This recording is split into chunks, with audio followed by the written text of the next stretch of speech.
Good afternoon, everyone. My name is Girish Ivali. I head Impact Investors Council.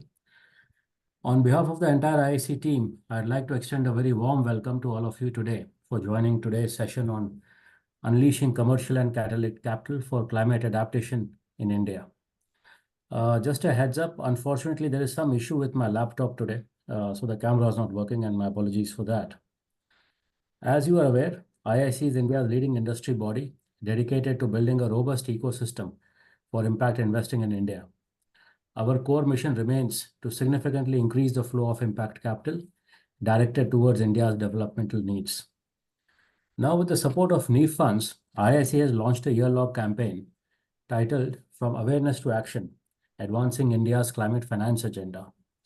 This initiative aims to address critical issues hindering the growth of climate finance in India. Through a mix of online and offline sessions, we will be engaging in discussions around three critical areas. The first is on challenges faced by investors and investees. Second is on emerging areas within the climate finance for potential funding. And third is on showcasing innovative Indian solutions to a global audience. So far, we have successfully conducted 3 sessions under this campaign.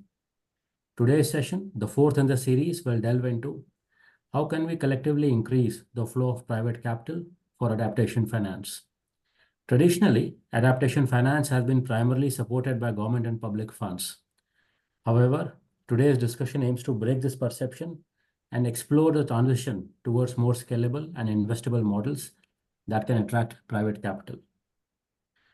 Now, before we begin, I am pleased to welcome our distinguished panel of speakers for today's session, who are, as you can see on your screen, Swapna Gupta from Avana Capital, Shivashankar from Ankur Capital, Tushar Arora from the World Bank, Anjana Seshadri from Neev Fund, Neha Khanna from Climate Policy Initiative, Karthik Krishnan from FCDO, Joy Joshi from Climate Collective, and Arupendra Malik from TERI.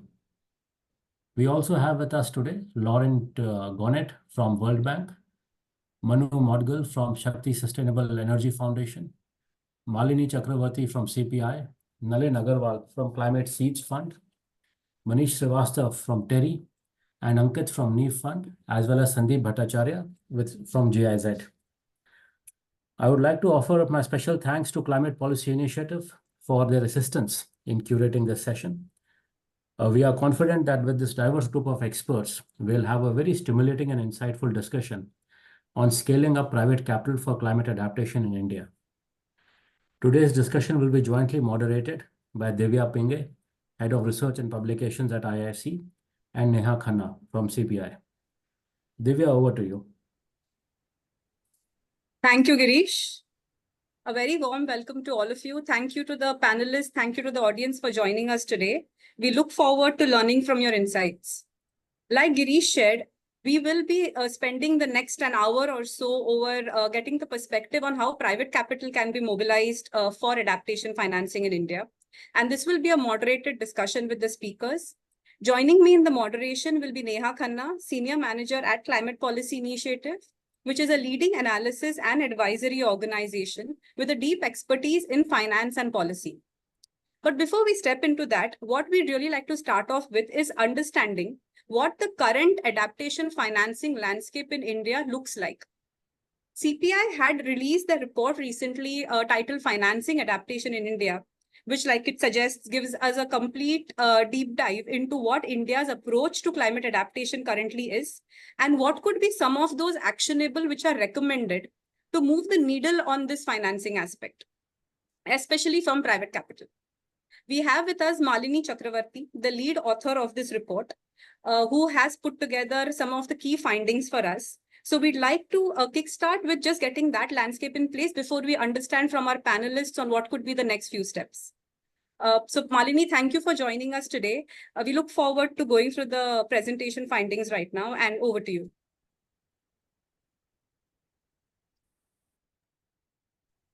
Thank you, Divya. First, I'd like to begin by thanking IIC for this opportunity, because this is something that we have done, financing adaptation in India.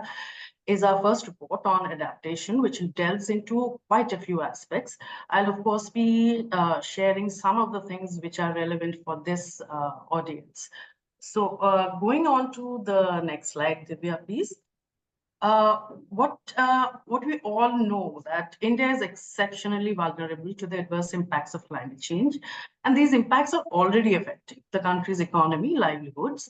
And we also know that with increasing frequency and intensity of climate-related hazards, whether it's chronic or ongoing, they're likely to undermine the progress made on development and poverty alleviation. So obviously, India needs to invest in adaptation action on an urgent basis. And there are no two, everybody kind of agrees on it.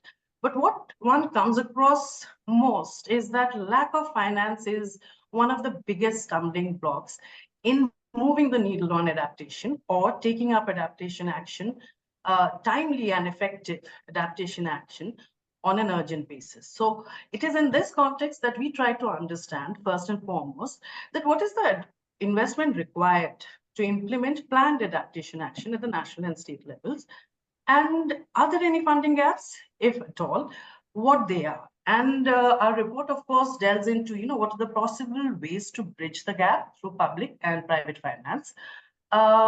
We will, of course, not be discussing the public finance aspect today, but let me just, before I go on to the financing aspects of the report, I'd like to talk a little bit about what is adaptation and what is adaptation, or how is it related to climate physical risk. To the next slide, please. So as we know that, one of the important things, climate risk and vulnerability assessments are crucial for designing, planning, and implementing adaptation measures. In other words, physical climate risk forms a premise upon which the adverse impacts of climate change are assessed and response pathways are built. Now, IPCC defines climate risk as a dynamic interplay between hazard, exposure, and vulnerability. Hazards are usually seen as that you really can't move the needle so much on hazards. Exposure and vulnerability are the two focus areas of, if you have to think in terms of reducing physical climate risk. Now, reducing exposure requires measures with long-term horizon, such as building climate resilient infrastructure or climate proofing existing infrastructure, and so on and so forth. Short to medium term adaptation and resilience initiatives often focus on basically reducing vulnerability of people and natural system to the adverse impacts on climate change. So basic idea is of these three elements, adaptation and resilience focus on reducing the third element, which is the vulnerability.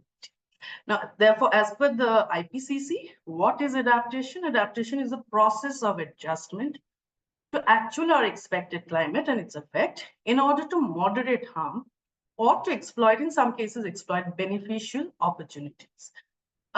This also means, now when we talk about reducing vulnerability, vulnerability itself is determined by geography, location, and socioeconomic characteristics of the population. So therefore, what happens is climate vulnerabilities are local and context specific. And this is what also kind of differentiates when we talk about mitigation.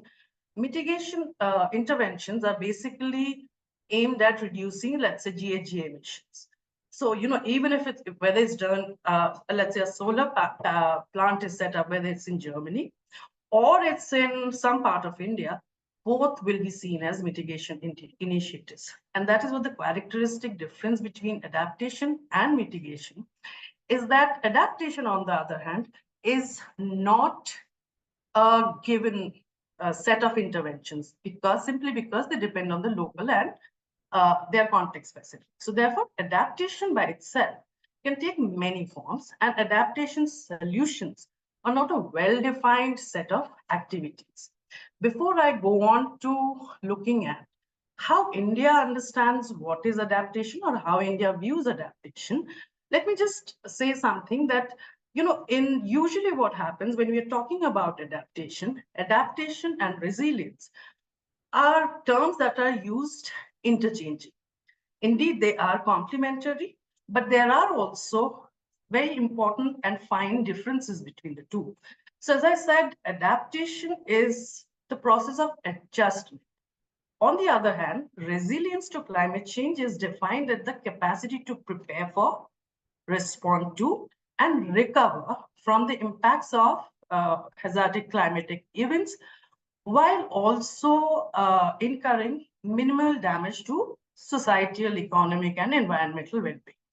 So therefore, unlike adaptation, which can be project-based, which can be short-term, long-term, which can even be, programmatic based, resilience is more about system-wise changes.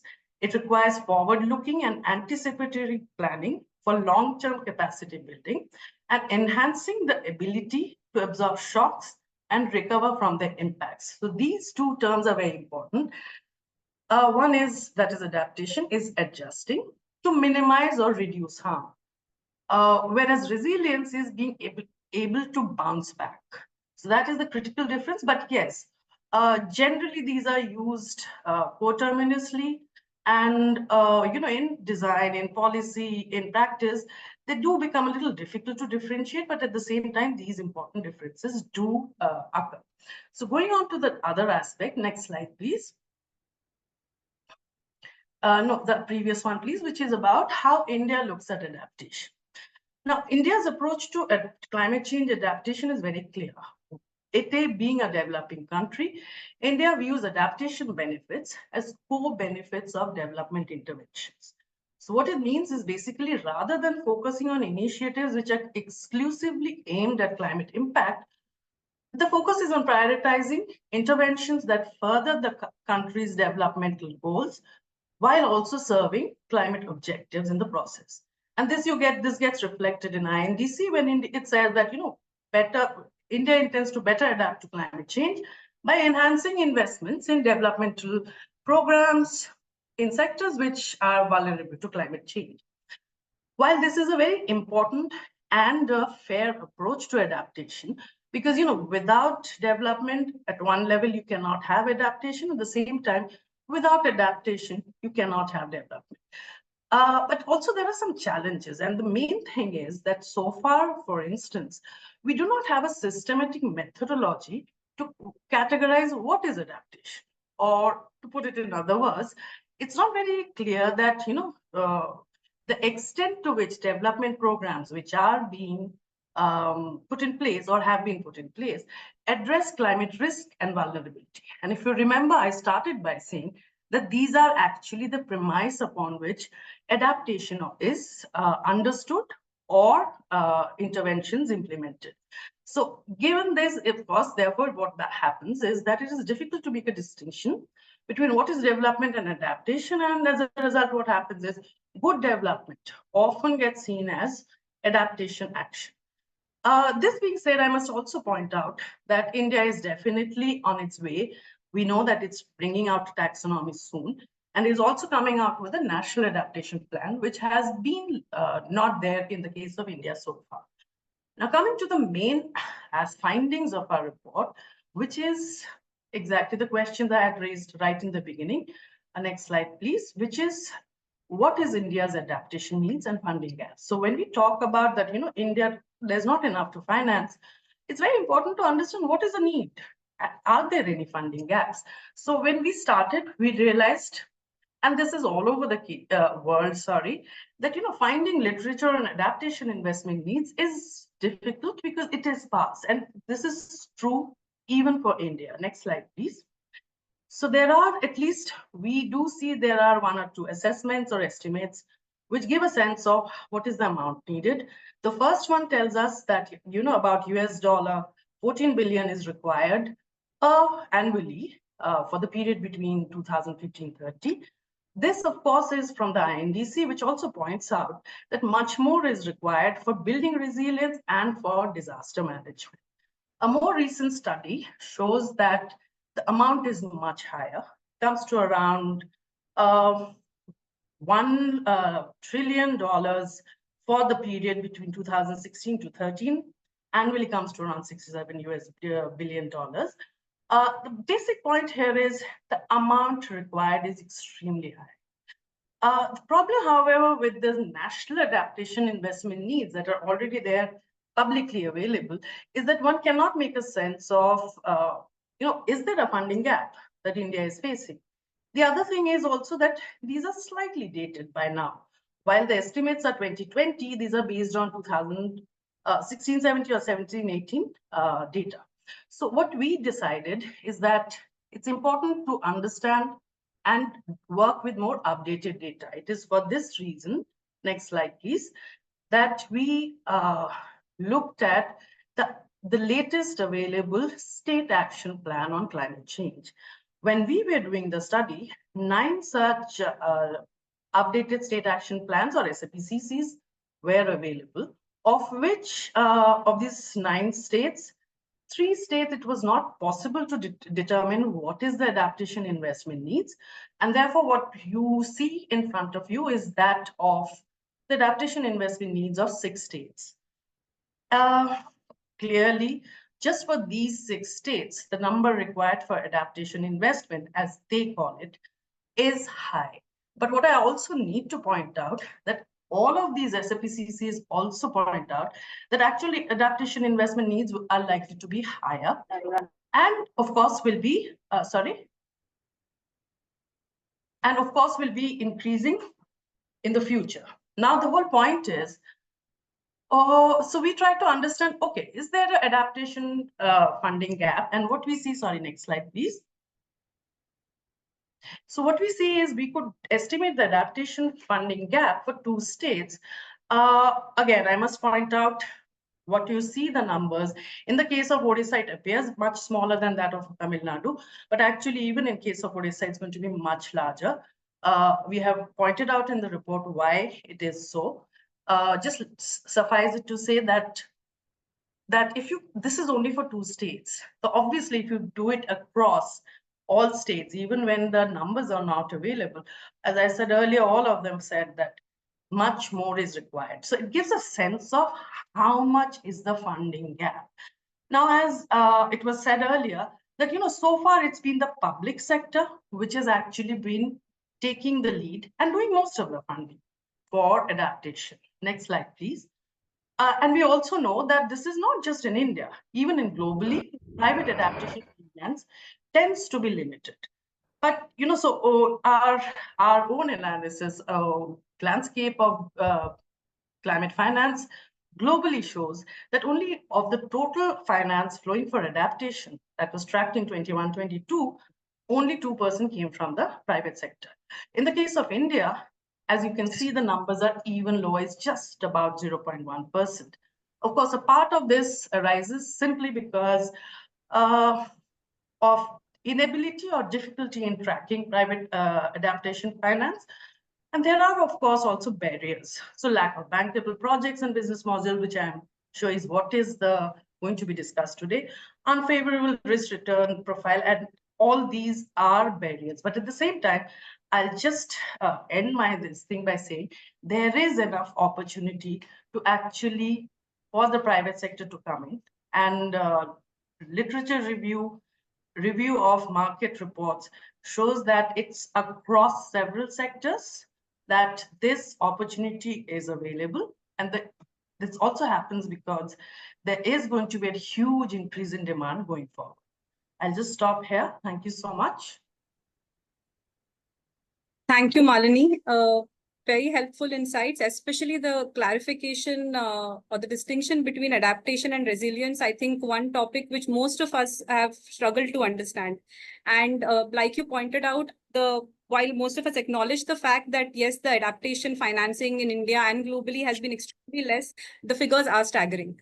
So what we'd like to now step into is understanding from the experts we have with us today on the panel, what can exactly be those pathways to mobilizing the private capital for financing climate adaptation in India? What does the entire innovation landscape look like? So Neha and I, like I mentioned earlier, will be co-moderating this session. a few housekeeping rules. We request the panelists to have your videos on so that when we request you to answer a question, we are able to spotlight you as well. That doesn't happen if the video is off. And just in the interest of time, a request is if you could limit your responses to under 2 minutes. We will try and come back to you in case there are any follow-on questions or if the audience has any questions to ask. We're just trying to accommodate as many points as possible. So with the context that Malini has just set for us, I'd like to request Nalin Agarwal, who has joined us today. He's the founding partner at Climate Collective. Nalin, we've all heard about how adaptation financing has untapped opportunities, how the financing has been limited in India. You continue to work very closely with the startup ecosystem. Can you take us through a sense of what is exactly happening in the market when it comes to climate adaptation and resilience? What are some of those key technologies that are coming to your mind that you are seeing coming up from entrepreneurs? And at what stage are they in? Are they early stage? Are they at market stage? If you could just start off by giving us a sense of the market landscape. Yeah, thank you. Thanks, Devan, and great to be here. Thanks for inviting us here. So given 2 minutes, I mean, Malini's already touched upon this, but I think two things I'll preface my answer with is that in ANR struggles with broadly two things in our mind. One is that the investment use cases are unclear for private commercial capital. One is that. Second is the taxonomy is not standardized. So oftentimes, some investment flows may be flowing into what, one investment manager may consider ANR, another may not. So there's these two things that need to be standardized, right, over time. I'll look at a few technologies like use cases that we've divided as either being mature commercialized or in early commercialization or in emerging, right? So the first one is in built environment. So the mature technologies that we see are in alternative materials, especially in facades, right? Early commercialization is alternative construction materials, which have a structural element. And in emerging, we see climate responsive architecture, right? The second one is low carbon cooling. Here we're seeing technologies for cold chains that are relatively mature. And traditionally, we've seen space cooling, which uses evaporative cooling technologies as being relatively mature, right? In the emerging space, well, not enough actually, is more high efficiency cooling like vapor compression and related technologies. So that is still emerging, right? The third thing is climate risk slash what also covers insurtech, right? Here, in early commercialization, we have risk modeling, early warning systems, for example, for flood and wildfires, and advanced weather models, right? And in the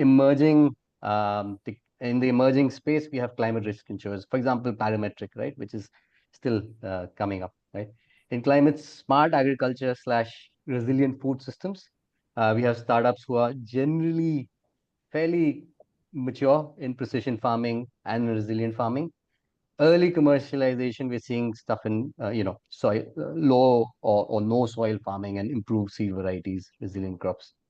In water across kind of mature and early commercialization, we're seeing some startups in aquaculture, decentralized water harvesting, decentralized water purification systems, right? In remote sensing GIS, generally fairly mature in hydrology mapping, in land and agri mapping. Coming up, emerging is for example, monitoring for marine mangrove wetlands towards conservation, right? In logistics, supply chain, we're seeing some startups coming out in fleet optimization, which are generally getting to maturity.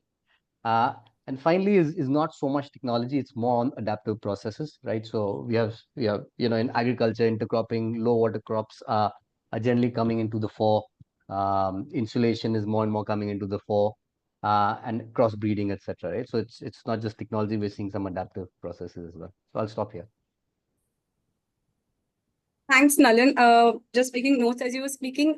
We might have a few follow-on to this, but just to clarify, when you say there is a lack of investment use cases, what do you mean to say is the technologies are there, readily available. What we have to figure out is how can one what is the pathway to commercialization so that they become investable? Yes, I mean, yes, you simplified it, but that is fairly accurate in the sense technologies are there, technologies are emerging, right? Oftentimes, private investors may not may classify adaptation as being more in the state's remit, right? And that's traditionally been the case. But we are seeing technologies emerge that have clear investment use cases. We're seeing some groups also work with both large asset managers to create investment use cases who can then send signals to earlier stage fund managers. And this was one of the things we saw in 2020 happening, is that late stage asset managers were sending signals, and that led to a reallocation of capital. So I think we need, and that mostly happened in mitigation, of course. We need much more of that in adaptation. Got it. Got it. I think I'll just take a cue from what you said and move on to understanding from the asset managers. So we have with us Anjana Shishadri and Ankit Agarwal, who are from the Neev Fund. Neev Fund, of course, extremely focused on climate-related solutions, and they have been investing in mitigation and adaptation both. So Anjana, if we could understand from you on the point of limited investment use cases or just a lack of clarity on how to go about it. When we come to some of the technologies which Nalin has just mentioned, what would it take for these technologies from an investor perspective to be considered as bankable or investable? Thanks, Divya. I pretty much take on from Malini and Nalin, who postulated what the climate adaptation scenario today in India looks like. While we see a lot of investment going into early stage or venture stage ideas with respect to climate adaptation, and these could be analytics, like Nalin mentioned, also on cooling, building usage, building envelope and environment. In the growth stage, or to make this commercially viable and acceptable in the market, the use cases as well as the risk return profile is still getting established. And I think this journey is what we saw in climate mitigation also, like we saw a few years ago. And the use cases are just getting established. And some of the examples that we have come across and could be scalable to a large extent could be climate resilient agriculture. And this is not just using traditional forms of agriculture, but using modern, say, hydroponics or other use cases where you don't need land as a resource to grow crops, and you can use barren land to cultivate. We have also seen water technology as one of the emerging use cases. And there could be a bit of a crossroad here between urban concerns, like urban environmental concerns, as well as the lack of freshwater resources that we have in urban areas and peri-urban areas. And now we also see, we have been seeing during the summer months, there's a dearth of water or fresh water in agriculture as well. We have recently made an investment in the water space, which actually looks at pipeline utilization and pipeline condition assessments. And it optimizes the use of fresh water in these pipelines. So it essentially could bring down the water losses in a bid to make the city infrastructure or the peri-urban infrastructure more resilient and more adaptive to lesser water that we are now faced with.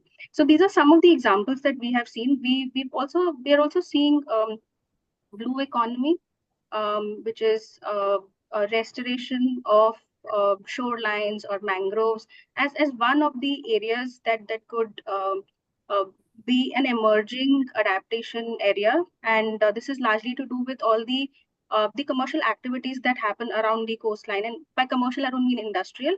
We mean there are like tourism activities, there are people, there are livelihoods that subsist on ecosystems that are dependent on ocean economies. And these can be traditional in nature, and some of them have very high value potential in terms of commercialization. So blue economy could also be one of the emerging areas. I'll just pause here and bring in Ankit to add. Thank you so much, Anjana. I think just to add on maybe one more point from what Anjana mentioned, and I totally concur with. I think something maybe in terms of emerging adaptation sort of sectors, efficiency in terms of resources is also something which is sort of being practiced by several of the sort of companies at scale. Whether it be water, like Anjana mentioned, or whether it be energy efficiency also. So in that sense, there are quite a few sectors which are sort of now seeing a pathway to commercialization. And having said that, all the sectors which sort of come under adaptation may have to face the same challenges which were there in mitigation maybe a decade or two ago, where it takes its time to sort of establish its commercial pathway. But once established, then you sort of start to see a non-linear sort of growth, and that is what something we sort of expect going forward for a lot of sectors which are falling under this ambit. Thank you, Ankit and Anjana. Just one quick, I'm going to summarize what I just heard to ensure that got it right. It's not so much that adaptation has bankable or investable business models, is that some of the business models that are coming in to support adaptation processes have turned out to be investable. Is that the takeaway that I'm hearing here, that it's not, so unlike in mitigation, which was a clear case of renewable energy, which is a pure play mitigation and it became investable. This is more a function of, we know technology is investable and technology can be used for adaptation purposes. And so that's the route that's going. A bit of both, I would say, maybe not completely, where there are several technologies which are maybe driving towards adaptation, but there are several technologies that we see which are focusing on adaptation and then finding a pathway towards commercialization. So any company which is first sort of creating a technology and then sort of commercializing it will have maybe a longer pathway just in terms of maybe becoming investable. However, technologies which have a focus on commercialization first, they are sort of the sectors which we are seeing are investable at this point in time. Okay. Now the reason also, if I may add, sometimes specifically in an urban or a peri-urban context, it becomes difficult to understand if it's a climate related adversity or if it's a adversity that is emanating because of urban management or environmental issues. That's why the solution, the person who's looking for a solution or developing an IP of sorts is actually trying to solve a problem. And in the way of that, if there is an adaptation solution that is discovered, then it perhaps fits very well into the adaptation case study or an adaptation use case. But essentially, the product needs to be viable and commercially scalable, and then it can find its pathway to become a profitable business. Understood. Got it. And with that, I do have a few follow-up questions, but maybe we'll do that in the second round. So I'm going to take this segue to actually move on to the next panelist, which is Avana Capital, given that they have been doing a lot of work on innovative climate technologies. So Swapna, question for you. What is your view on this whole question or paradigm of trying to identify how can we make adaptation amenable to private capital, or how will private capital find its way through to fund more adaptation projects? Two separate questions, but would love to get your views on both.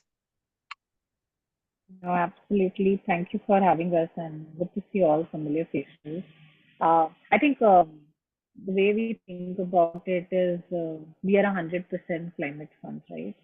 Our focus is on climate, and this usually is a 3x3 matrix that we see, which cuts across mitigation, adaptation, resilience. And there are 3 or 4 key sectors in India which are contributing to 90% of India's emissions: supply chain, mobility, agriculture, sustainable consumption, reduces energy. And if there is a way to put any technology which is going to create massive impact and scale, it doesn't matter whether it's mitigation, adaptation, resilience, or whether which sector it is. So the point that I'm trying to make here is private capital always chases impact, returns, and scale, and they don't really arbitrage one versus the other. I think same as us, we are responsible to our investors who have invested in us for the impact, for the scale, and for the returns, and so do we think about it. In terms of adaptation, the general challenge which we have seen, and which is why we have been also investing in adaptation technologies where we can sort of mitigate those challenges, is can it scale, can it make money, can it move away from CSR? Because the moment we think about adaptation, I think people start thinking about it typically falls into CSR budget and development goals, and not not mainstream capital will be chasing it. And that's true also in the sense that when we think about the global narrative, a lot of it is still focused on mitigation, which is where the big tech is happening, which is where disruptive technologies are being built. But in an Indian context, we have seen the current heat wave. All of us have been privy to it. We are a country which, of course, cannot make global cities like Switzerland and Israel and Sweden, right? We have to still make do with what we have. So as Avana, we are looking to invest in technologies which cuts across various sectors, which marry their adaptation goals, which are still able to ensure that they can scale and make money. So let me give you an example. We have invested in a company called Neev Funds. I think Anjana briefly alluded to agriculture, sustainable agriculture, hydroponics, etc. Iki is a company founded by two IITians who said we need to build for a world where climate is changing. Heat waves are going to happen. We will probably get there, not get there, but climate is changing every year on year. So with that, they have perfected polymer chamber technology where they are growing plants and they're growing it in deserts of Rajasthan. So very little arable land, no water, extreme conditions, heat and cold. And they're growing crops like tomato, cucumber, capsicum, etc. And now this technology is not only scalable in India, they're going to Oman, Muscat, Middle East, right? So I think the other lens we look at is it is solving for changing climate, but can it also scale beyond India is another very good lens that we have when we evaluate these companies, that will they make money, will scale, will that create impact? So our adaptation lens is very similar to mitigation resilience. Can we create large companies in technology here? Similar thesis we have, for example, right now we are focusing on built environment. The climate is changing. We as a country cannot probably afford air conditioning for everyone. Is there a way to find better materials which can be used to build because the temperatures are rising, versus be in the hope that with mitigation we can take away the rising temperature? So that's how we are looking at every opportunity set that's coming to us. Got it.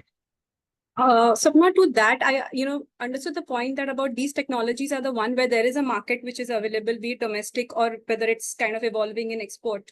Are you also coming across certain technologies which right now the visibility to really creating that kind of market may not be very clear, at least maybe not in the next 2 to 5 years, but extremely high on climate impact, which right now may not be appearing as a very strong investment case for you?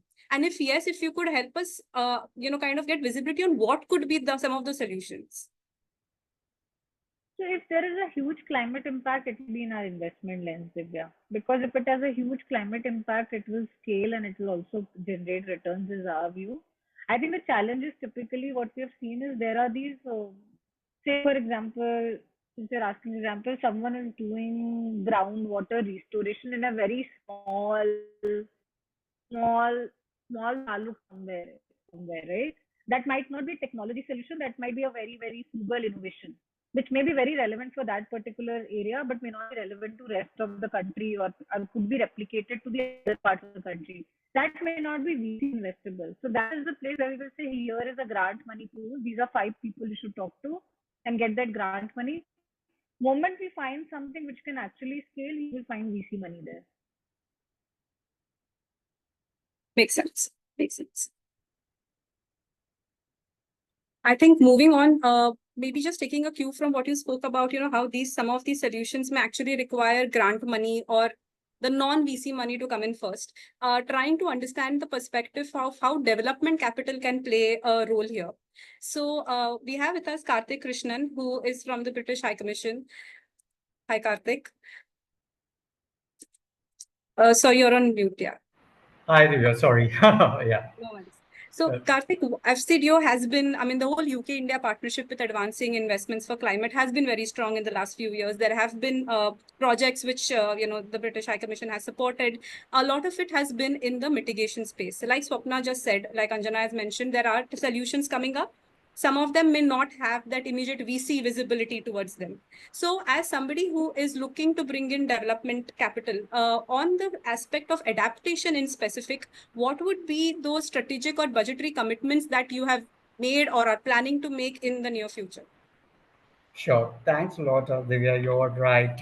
Of course, climate crisis is actually at the heart of UK's foreign development policy. If you have heard of our foreign secretary, just David Lammy, So climate is very important. Of course, when we actually started the development capital investment, we were the first one to actually have a dedicated climate fund in 2017, which was called as Green Growth Equity Fund. At that point of time, there were no funds which was dedicated for climate finance. We had a thesis hypothesis then that the high risk capital, the high quantum of high risk capital, coupled with policy enablers, would bring in more commercial capital. That was the hypothesis that we worked with. We didn't know that would succeed or not, but we actually took the plunge, and now we are fortunate that we got almost 740 million into the fund and has become one of the largest climate funds in the emerging markets. Following that, we had dedicated climate fund investments. We have uh, uh, Neev 2 and Avana, both of us just talked about. All of this actually were from the UK government. But when we actually started, we didn't see that we were going only for mitigation. In 2023, when we just checked what we had done in the space, we found that all our investments have gone predominantly into mitigation and not much into adaptation. Of course, that's the macro thing. Also, as Molini pointed out, just 0.1% had gone into adaptation in India. And that was the what is the premise that we started working. As the UK government, we have to make bigger impact in adaptation space. And if you have heard of UK's commitment in COP28, adaptation is a very bigger goal and more money has to go into that. That's when we actually had done a study to see what could work in adaptation, whether private sector capital can come in. As Molini already pointed out, there are not many studies in adaptation sector which could give you clear-cut needs for the sector. But what we understand, 90% of the needs would be still met by public finance, but there is 10% which could be catered by the private capital, and that itself is huge, and it's still unmet. And that when we actually made the study, there are three broad areas that are coming up that could actually attract private capital. One is agriculture, smart agriculture, and two is water, and three is cooling solutions, which could include cold storage. These are all broad items. Of course, you also have insurance and early warning systems. These could be in a very smaller way, which could come in. But these are the broad areas that we do see that private capital could come in, and there is not much capital. And we are still toying with ideas of actually investing into pioneering funds that focus on this. Of course, if you have seen in the market, you would have seen the RFP that has already come out. Of course, I couldn't commit anything beyond that. People have to look at what is actually happening in the public domain. This on the investment space, but UK government doesn't stop only on the investment. We also do technical assistance. On the adaptation side, we do have a multi-country program called CARA, Climate Adaptation Resilience Asia, of which India is a big component, where we target multiple areas of action within climate adaptation. I will come to it later, but these are the broad areas, and we do see that there is a huge scope for private capital into adaptation finance, and that's what we are hearing from all the people here. Yeah.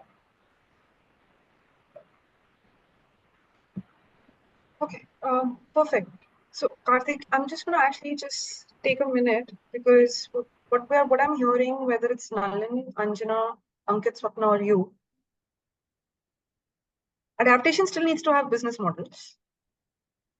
And that's maybe not so much the good news, because impact, investment, one would hope, but perfectly valid. Money needs to make money. But what I'm hearing, which is giving confidence, is that there are enough technologies already out there which are investable. Whether we take the example that Anjana and Ankit mentioned, or what Swapna has mentioned, or even what Nalin alluded to. And like you said, FCDO has been behind a fair amount of them.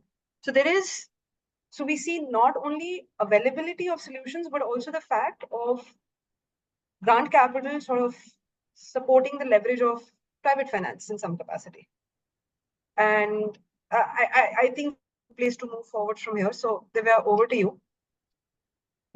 Thanks, Karthik. I think we'll come back to you to learn a little more about the TA part, especially about beyond just capital, what extra can we do? But now, like Neha summarized the case of business models and where technologies are also present. Moving to Ankur Capital, we have Shiva with us. Ankur, of course, has been looking very strongly at deep tech. There is a very strong focus on climate smart agriculture related solutions. We have been hearing agri come up multiple times in the conversation, Shiva. And we also acknowledge that the requirement for business models continues to be as important a factor. Because you've been looking at this sector so closely, if you could nail down maybe 2 or 3 technologies/solutions for us, which investors should look out for, which can help build farmer resilience to climate, build their incomes. And also there is a visibility to having a paying customer beyond reliance on, say, government schemes, which keep on coming out from agri. So something which is innovative has all these angles built in. So just Divya, conceptually, if we look at what is, plus what we try to also answer is like, why now some technology platforms and what's enabled? I think is a problem of saying the climate change problem is going to compound to be much worse. Climate adaptation is an area that, so from a demand perspective of saying user demand will start to come through and you will have willingness to start paying for certain solutions, I think is something that we do see as one of the areas of change. But I'd say from a technology platform, some of the aspects that have been interesting is the development of kind of further advances from an AI perspective on a horizontal basis creates a bit of a foundational technology. The physical infrastructure we've seen in GPUs have been a bit of an energy drain, but you can use that infrastructure now, saying there's going to be excess capacity built up, which will allow you to build on here. And also from the satellite systems, right? From what Agnikul will be launching to Methane Sat to say we can actually now track what is methane production as well to understand this at a much more granular level. There's a lot more data that's coming through from several of these elements that allow you to create new business models.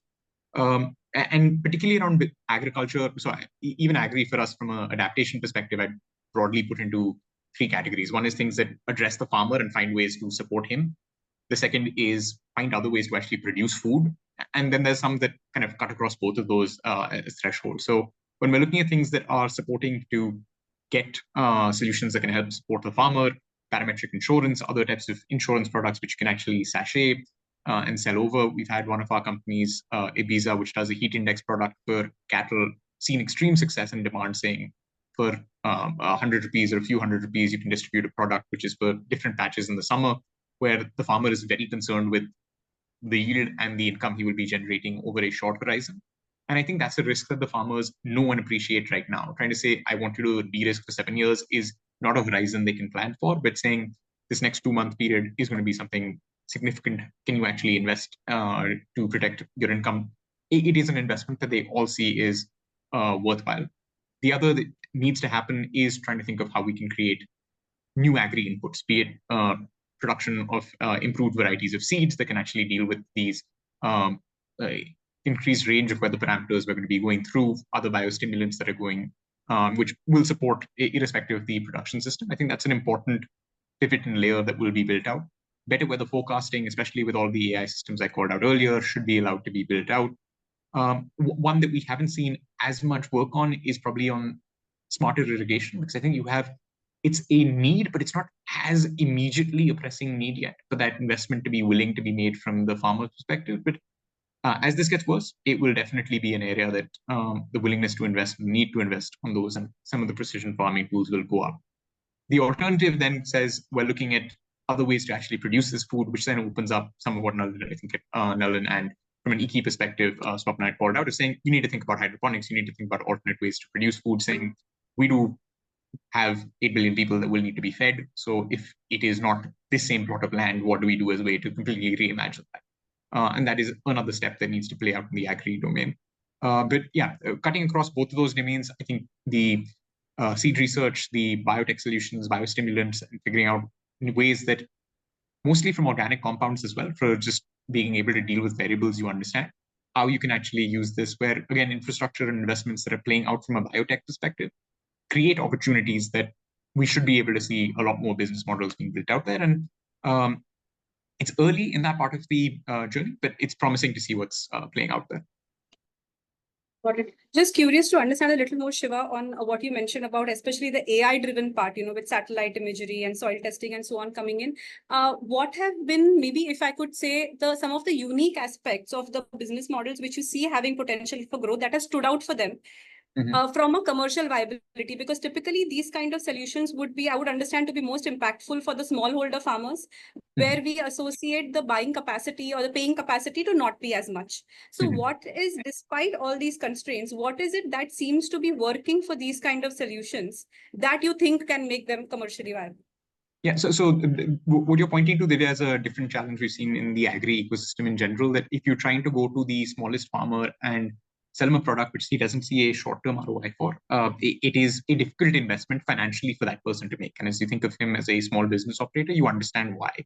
But if you're able to embed this, saying we can actually have a completely revolutionary set of business model that's interacting with him by saying where you can actually drive value from is by saying he is a business holder and you can actually start providing him revenue. So if you're coming in from saying we understand the fruit value chain, we can really rethink how quality assessment can take place rather than send out a team of farmers to each village, to each farmer we're going to be sourcing from to decide value of product before we pick it off trees. Can we actually do this with less qualified people or the farmer themselves taking a video, embed that, use the image analysis tools from there to allow for a new system to come up. So that's something WeGrow builds in, which is a full stack company that we have in our portfolio that is working with farmers on minimizing food waste, specifically in the fruit value chain.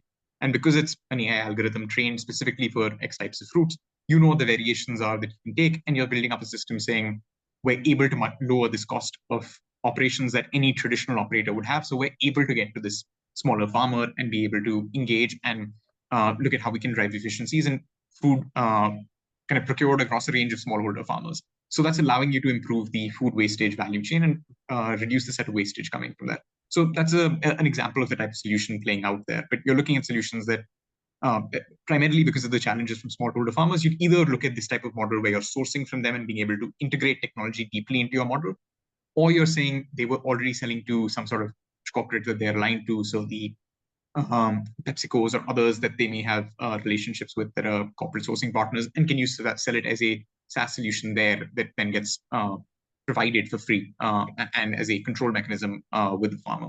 So the second model is something that Cropin has worked on, and you're looking at how you can leverage the satellite data, the improvements coming there to constantly improve the feedback mechanism so that the farmer can actually maximize the quality of yield and maximize his own revenue as an outcome. But you're relying on that partner then to be the monetization channel. So what I'm hearing, Shiva, is that there's a technology aspect, and then there is this whole ecosystem. It needs to be built on ground for the technology to reach these people, for them to be able to buy it, and for them to be able to actually use it. So got it. So if okay, on that point, I think we try and understand maybe some of the inputs from those who are actually working to build this ecosystem on ground, maybe the partnerships angle which comes in.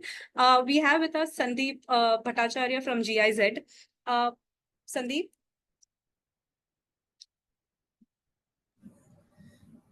Hi, Sandeep. Yeah, hi. So, coming to what Shiva was mentioning about the whole paying capacity of farmers, which anyways is something which needs a lot of work for these technologies to be built in. Adaptation will all fall in the middle of all this. Recently, GIZ has put together the structure or facilitated the structure wherein actually beyond just equity investing, we are seeing a line of credit being created for funding climate resilience in agriculture. So since it's a very, very recent example, I would like to learn from you about what is the structure, what did it take to put it together, and what could be some of those solutions which naturally align themselves to be a part of an LOC like this? Okay, I don't think I'm entitled to give all the answers. The answer of the line of credit and its structure should be given by the people at Caspian. And just to let you know, there is one more coming from NAB Samruddhi. We have signed an MOU to do that. Now the point is, what I can answer is what did we do so that commercial capital was lured? And by we mean a partnership of Sustain Plus Energy Foundation and Sadhan and us. So I need to go into a little bit of history.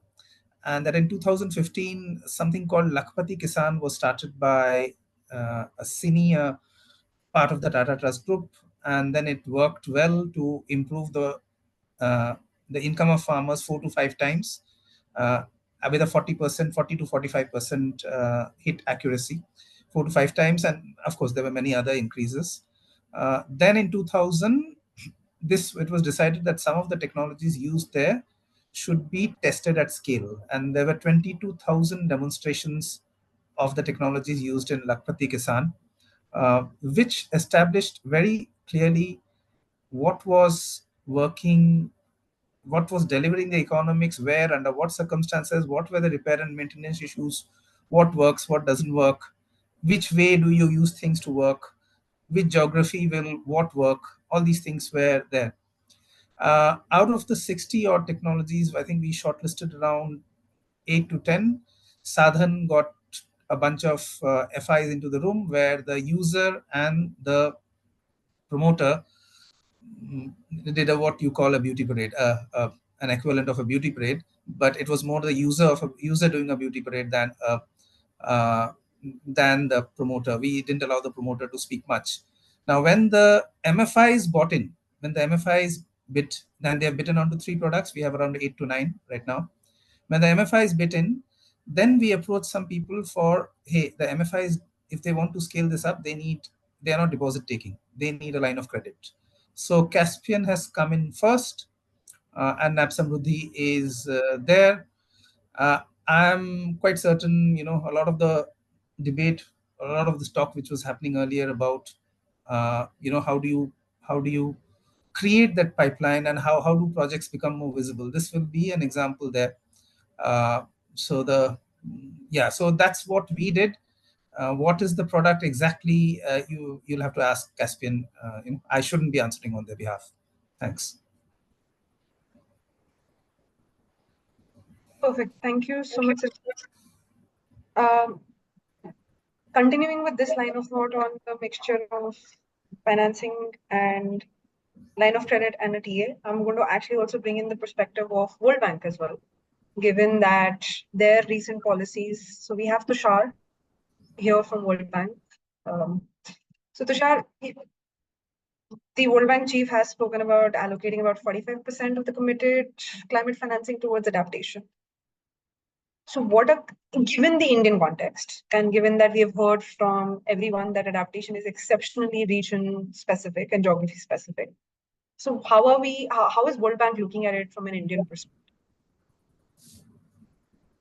Hi everyone. Thanks, Neha, for having me. It was pretty interesting, the kind of thoughts that were coming around from everyone. I think it's not as much as the question of which sectors, but it is more of a question on how do you fund these different sectors?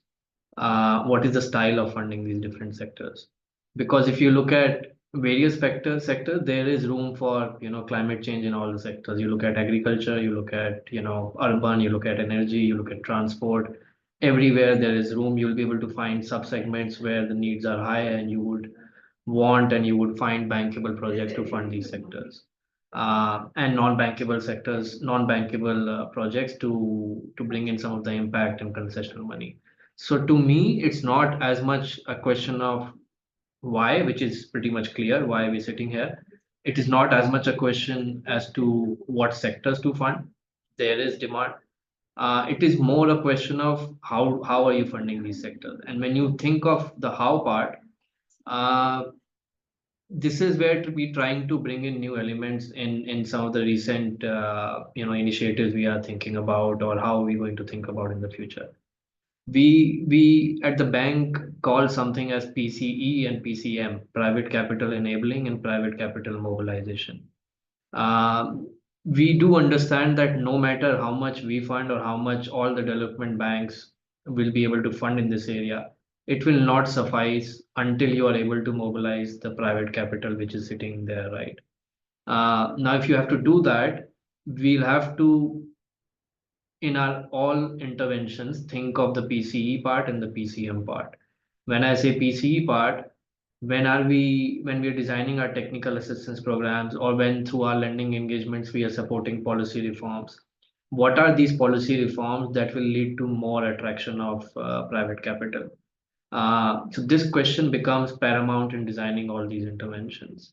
The PCM part becomes paramount while designing all the lending operations or financing operations, which make you think on the following lines.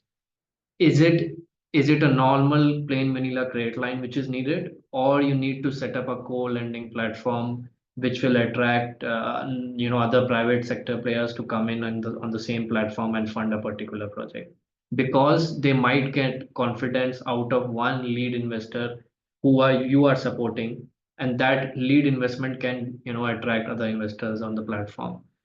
Is it that they need a plain vanilla financing line, or they need a guarantee instrument, which is not there as of now in many of the cases? Is it that they need a debt, or is it that they need an equity, depending on what is the state of the technology or the maturity of the market is?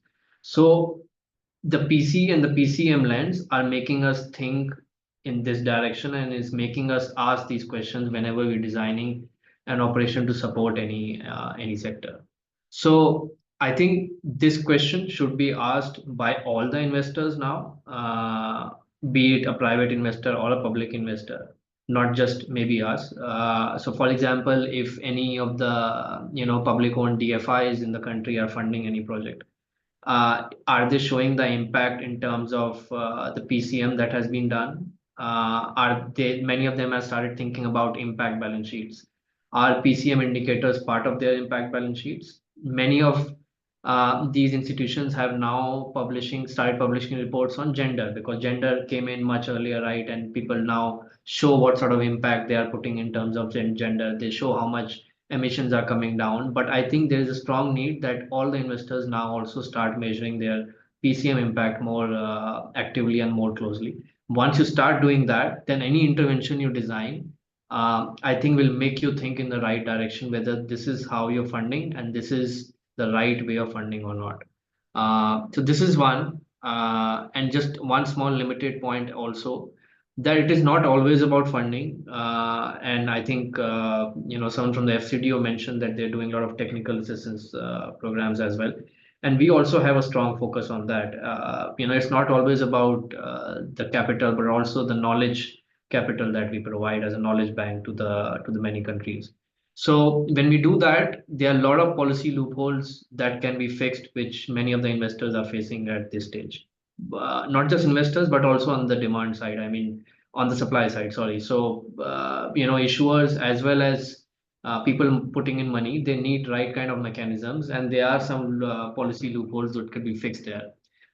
Given that we have limited time here, I'll come on these policy loopholes maybe later, but this is my general approach on the topic. Oh, thanks, Tushar. Very insightful, and actually completely in line with what we are seeing and hearing in the market, that capital alone possibly isn't enough. A TA facility along with it, or as you call it, the knowledge capital, I really like that term, is essential, in fact, in a lot of cases. So given this background, I would actually want to ask or shift to Manu from Shakti and get his views on. We've actually heard a lot from, whether it's the likes of FCDO, GIZ or World Bank, or whether it's Neev Fund or Ankur Capital or Avana. Manu, Shakti has a very different role to play in the ecosystem, right? So how are you looking at adaptation? And if I could say that, after hearing everything, where is it that you see that shift happening, whether it's already happened or can happen, which will enhance the scope of adaptation financing that's going on?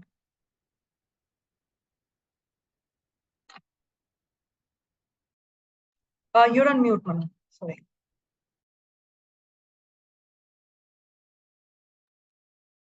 Am I audible now? Yes. Okay. So I think let me sort of take a step back and basically answer with one essential point. What is adaptation to begin with? At the very outset, we saw the equation which spoke about that a physical climate risk is a function of three variables. One being the hazard, which would be basically in the extremity of the weather concern, could be temperature, water, or whatever. Then the exposure to it, exposure can be either in terms of magnitude or in terms of time, basically. And essentially, the third one being the vulnerability, which could be an essential biological inherent to your DNA, respective DNAs. Now, let's just focus on the hazard and the exposure. Now, trying to respond to your first question, which is, are we already trying to do adaptation? The answer is yes. Historically, if you notice, go down to Jaipur, you find all these jalis in the respective fortresses and everywhere.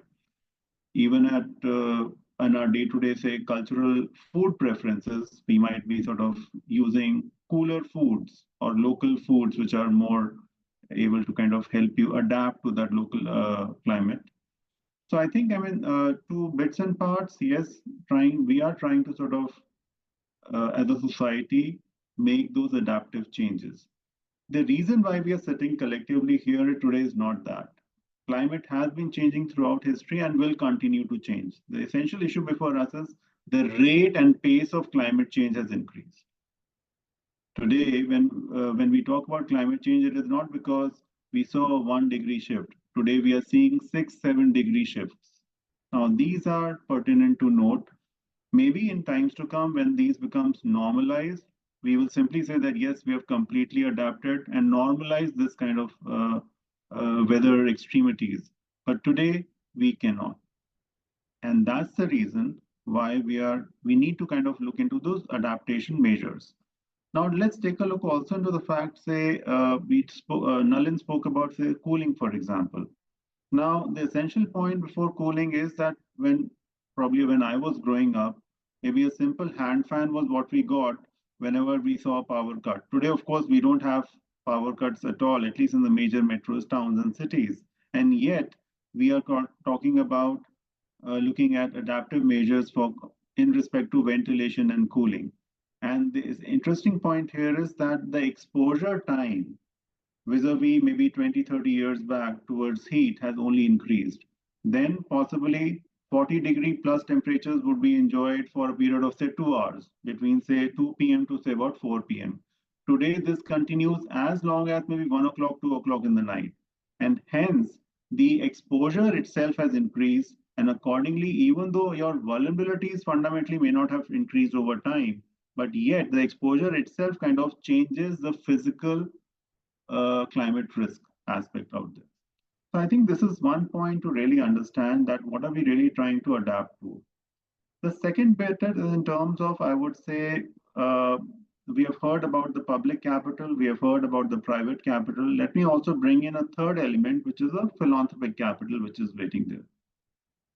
Now, when we talk about, say, philanthropic capital, the essential point to always remember is philanthropy is a means to an end, right? And we must always look into the end. For example, Tushar pointed out that he has seen reports pertaining to gender. Somebody else spoke about livelihood. Essentially, what are these? These are just the lenses, or I would say the ends, which a typical philanthropy or a catalytic pool might want to kind of look at a particular investment. Now, one definitive fact when we talk about, say, such capital is, and I think somewhere earlier on we did hear that one of the essential barriers to any adaptive capacity initiative is one, the lack of information, second, the lack of business models, and third, the lack of, I would say, scalable, I would say, pilots or initiatives on the ground. Visible, tangible, I would say, manifestations of the same.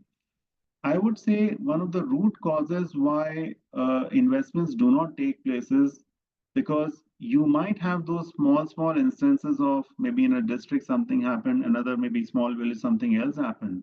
The essential point is there enough scientific rigor to the kind of outcomes that were achieved?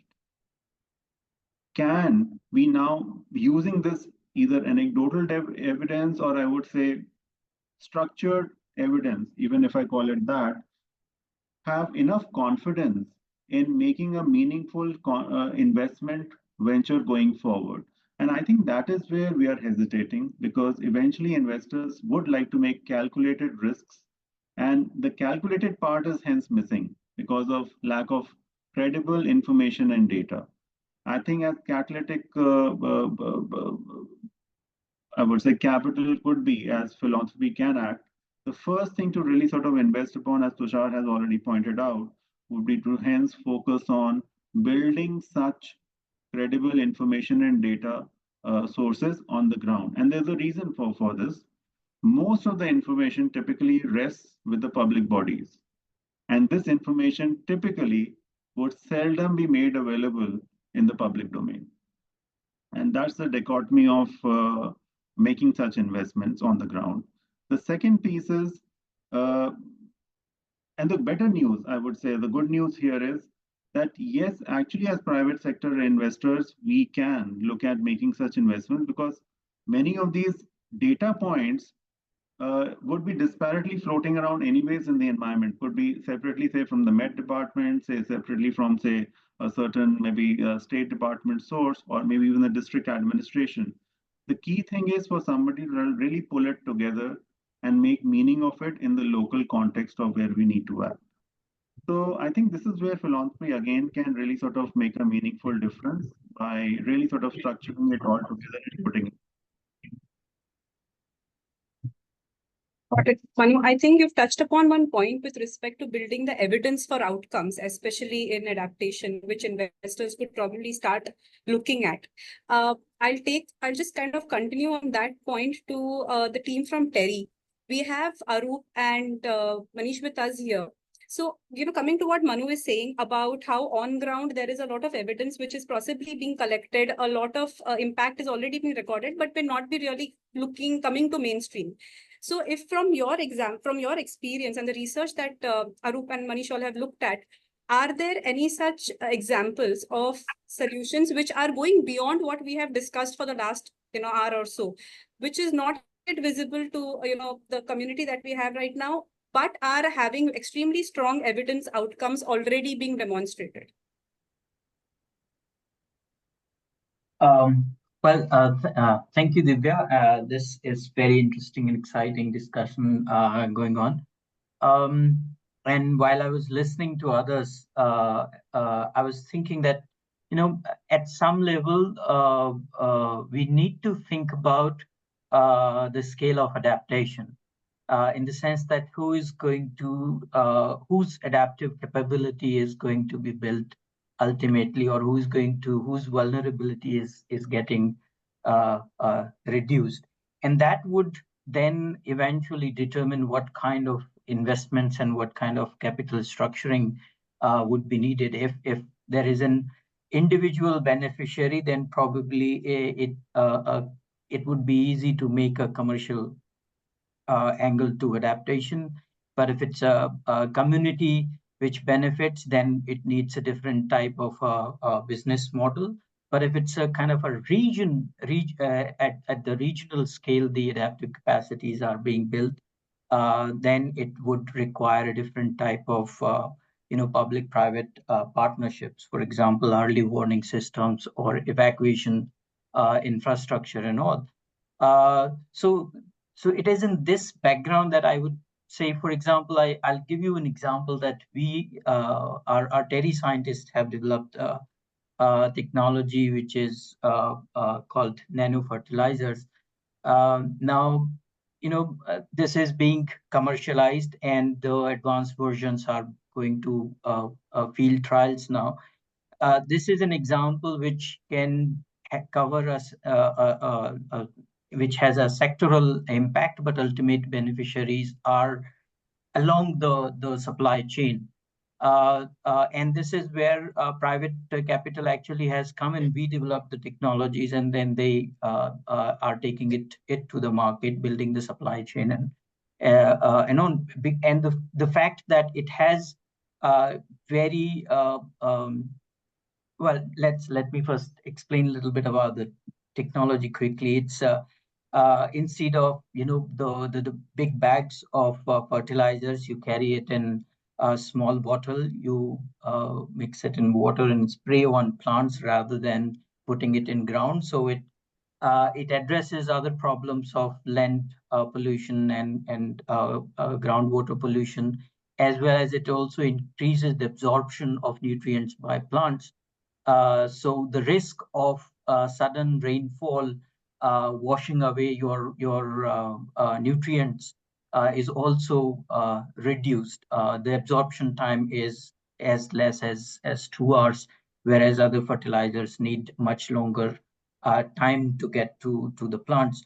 So these kind of technologies are getting scaled up. Somebody mentioned hydroponic options. I saw that wonderful pilot that I think supported by World Bank and self-help groups in the state of Sikkim, where grazing into the technology was being used for grazing, because in those hill areas that was major a problem fodder for cattle and for the milk economy. So I think we do have these options, but one thing I learned from the successful examples, and this is the last sentence, is that the problem that we say that okay, there is no paying customer. It basically means that the paying capacity is not there. So any adaptation measure which does not also increase incomes of people is kind of a half measure that we can take for majority, or at least the individual scale adaptation technologies as a club group. Arup, anything you'd like to add? Yeah, two quick points, and I think one one example and this particularly also relates to the point that Karthik from FCDO had mentioned. So this was a an initiative which was partially supported by an interesting initiative called the Newton Bhabha Fund, and this was an Indo UK fund to look at how do we scale up innovation and put it and convert that into business models. And this was done as part of the agriculture side, again, while what Manish mentioned. And this was to look at how does a drip irrigation system, the quality of the water that is coming into the drip irrigation system, and the intermittency of supply, whether it is continuous or it is only part of the day. How does that impact the drip irrigation system? And this has been a success story with the support from FCDO. And I'm mentioning this as a success story because today Jain Irrigation, one of the leading drip irrigation system providers, is now replicating it to different states, even outside India. Now what has been the key to the success is to establish the evidence that how a technology innovation can bring out multiple co-benefits, then is has been the key, and also the partnership between how FCDO would provide the initial risk coverage, and thereafter it kind of takes on a business model. The second example of resilience has been a piece of work that we had done with the bottom of the pyramid to look at a cooling jacket, which was an experiment done at the Berkeley Institute. And that technology, there was a startup in India that adopted that as offer to the bottom of the pyramid, construction workers. This was, implemented with the Bhubaneswar Municipal Corporation, where, at some of the construction sites that had, the employees or the workers working on the ground in the heat. Bhubaneswar Municipal Corporation had, adopted that jacket for these construction workers, to help, protect from them from extreme heat. This, however, did not, find, a resonance with, for example, a comparatively richer municipal corporation, which is Navi Mumbai. And there we see that, a primary reason is the kind of, the type of climate in Bhubaneswar versus what is there in Navi Mumbai is very, very different. So for the vision of, what the municipal head is, the municipal commissioner would want to, look at as impact, did not resonate. Different modeling of, how this stakeholders would otherwise not interact.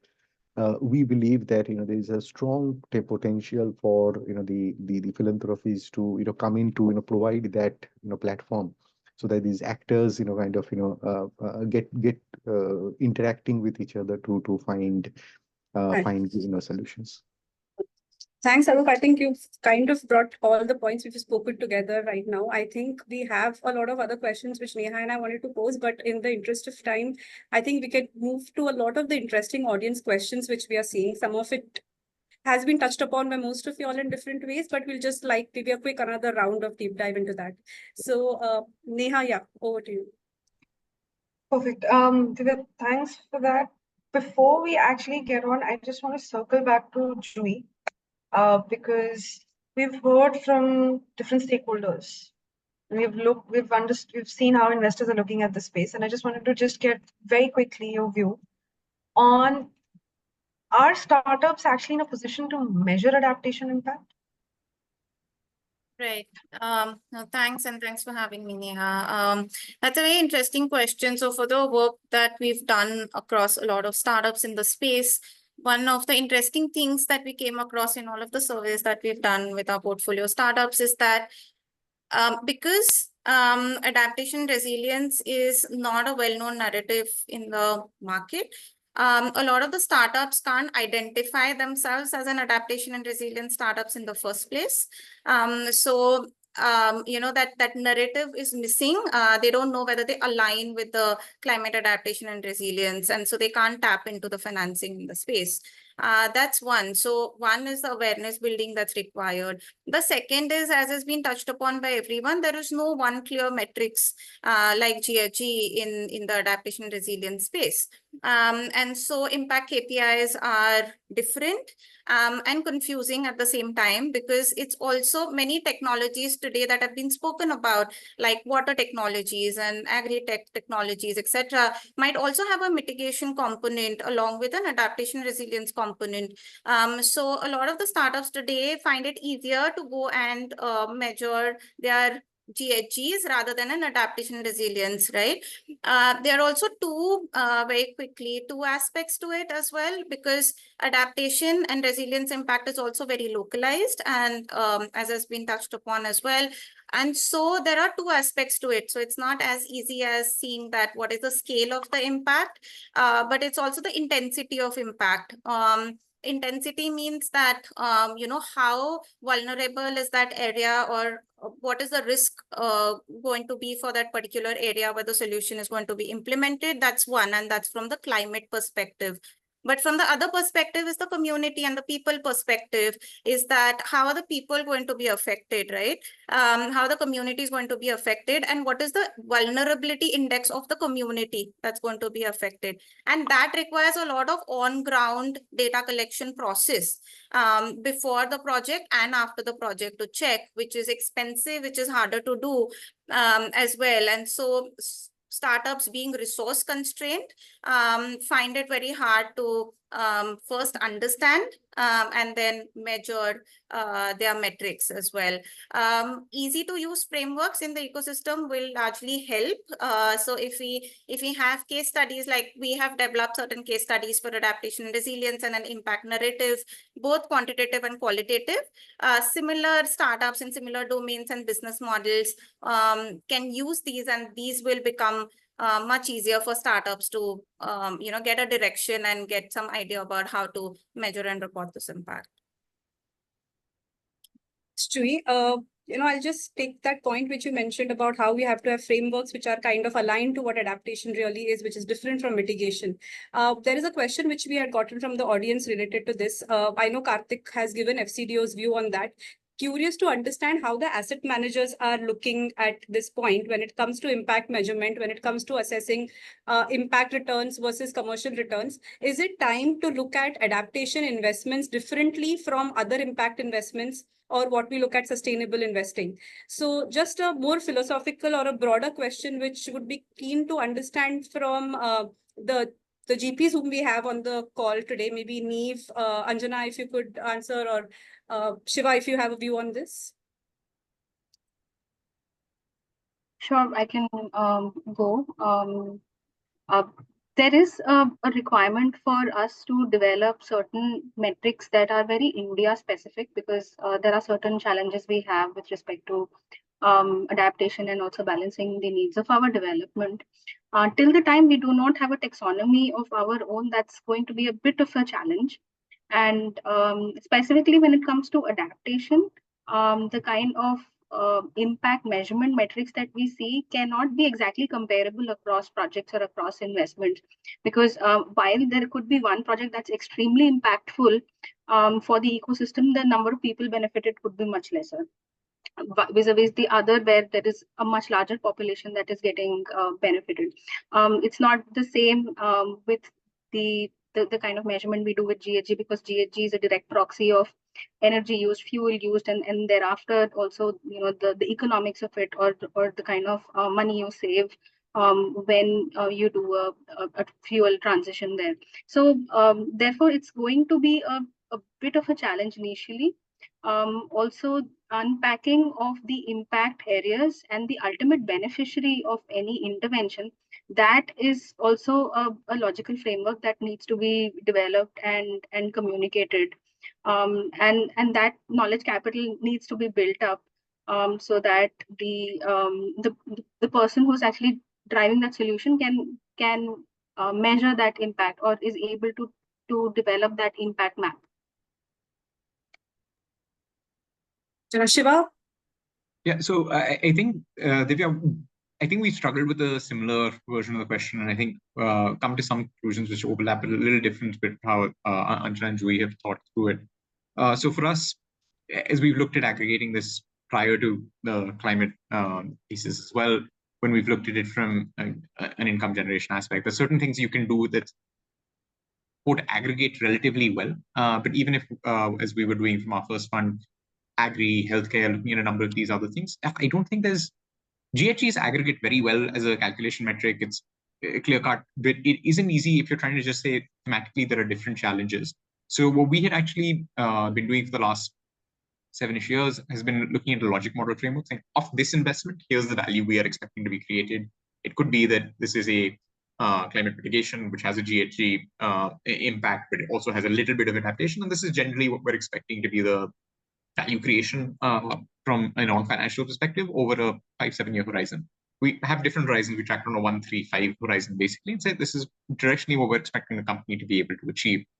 And it's different for each company. And we have been part of some groups that have been trying to figure out a good way to aggregate. But I think for a lot of the reasons that they have called out, aggregation, particularly around adaptation, is a big challenge. So I think it's a question of us, probably as we all, as fund managers, look at saying this is probably pools that are separate themes. They'll probably lump up to a few different themes that we can aggregate inside buckets, but it won't, I think, ever be as linear as the aggregation just on saying GHG count is a fairly simplified way to look at that part of the problem.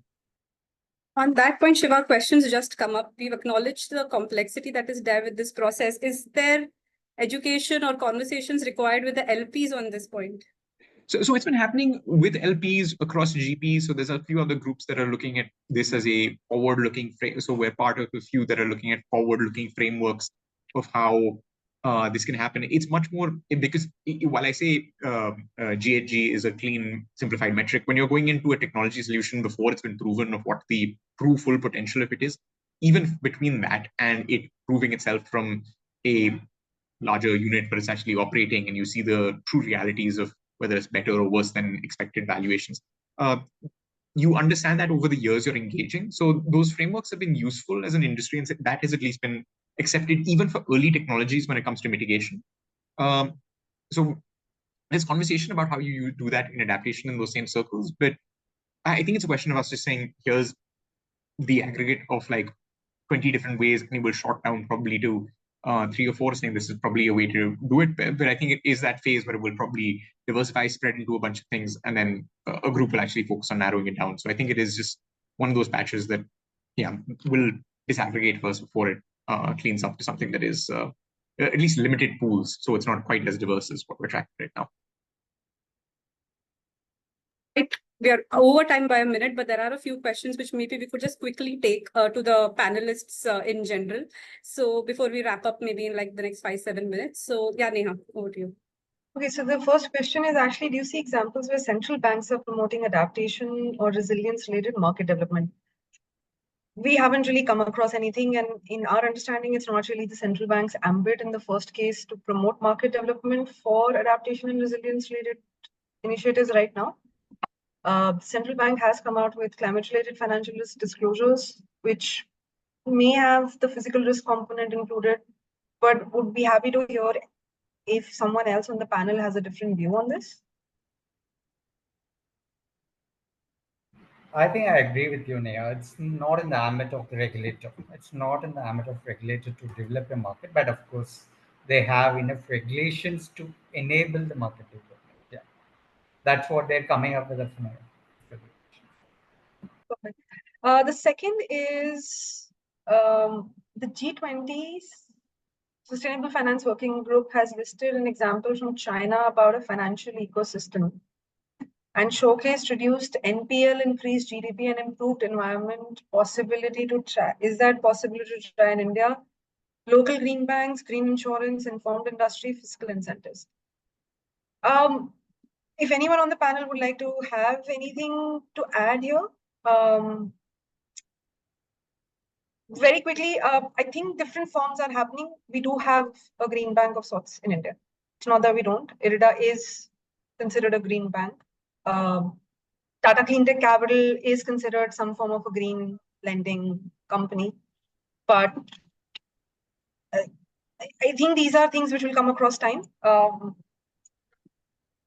Yeah, maybe I'll just come in here quickly. So I'm not sure whether this question was around whether we need to reform financial markets for adaptation or we need new instruments.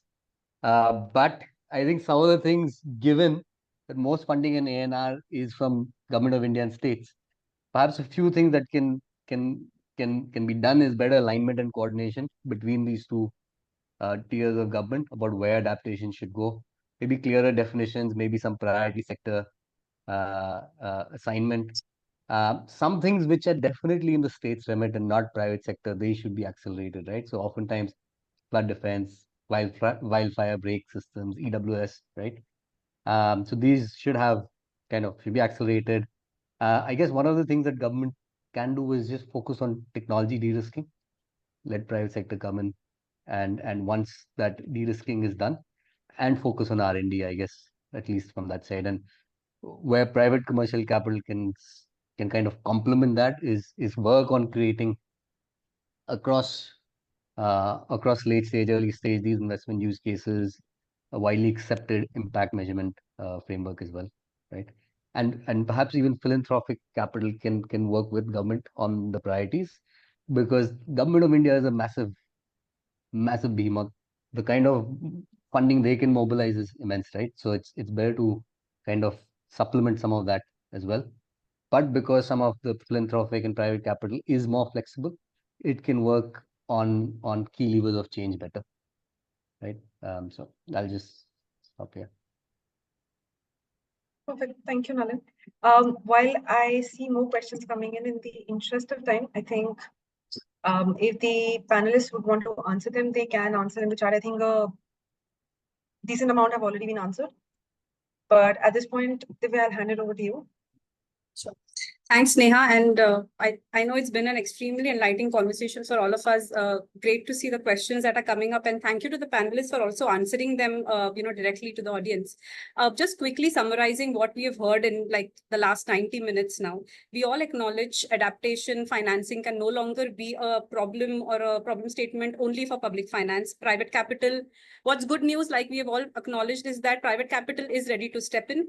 While it's also important to understand that the absence of commercially viable business models is not an aspect which can be considered, but there needs to be a visibility which can be put together by different ecosystem players coming in. We've heard about the partnerships that GIZ spoke about with Caspian, the importance of how data aggregation can play a strong role by on-ground data collection, which can be facilitated, philanthropic capital, especially coming in to manage the initial deployment of, first of its kind technologies. So there is an acknowledgement from the private sector to bring all of this together and put in the efforts to not just put in money, but also the technical support and the technical assistance, like Karthik earlier spoke about, to actually build the entire ecosystem around this framework, as we acknowledge that it's not a problem to be solved by just one. So that's what I think I've kind of taken away from this conversation. Neha, in case you'd like to add anything. No, I think I will just take this opportunity to thank everyone, because they've been able to bring out that private investment can play a role and the sectors are emerging. So, which is good news. Hopefully in the next few years, we see more such sectors and more such examples, actually not sectors, more such examples of private financing come out. Thank you, Neha. Thank you to everyone once again. I think before we close out, I'd like to invite Girish to give a final vote of thanks. Well, thank you, Divya, for a great synopsis. And thank you to both Divya and Neha for your excellent moderation. This has indeed been a very thought-provoking and contemplative session, which has really brought out much needed views, examples, and action points on climate adaptation finance. I think we really heard quite a broad range of views today. So on behalf of IIC, I'd like to thank all those who have registered to join in today's deliberation. We remain much grateful to our speakers who spoke today. Special thanks also to Climate Policy Initiative for having partnered with IIC, especially to Malini and Neha. I would also like to acknowledge the contribution and support of Anjana Seshadri from Neev Funds. She's logged off now, but thank you, Anjana, for getting this initiative off the ground. And finally, I would also like to acknowledge the hard work which has been put in the session by Ranjana Khanna, Senior Director Programs, Devya Pinge, Head of Research and Publications, Sonali and Varun from IIC, and also the rest of IIC team. Thank you so much, everyone, for joining in, and God bless.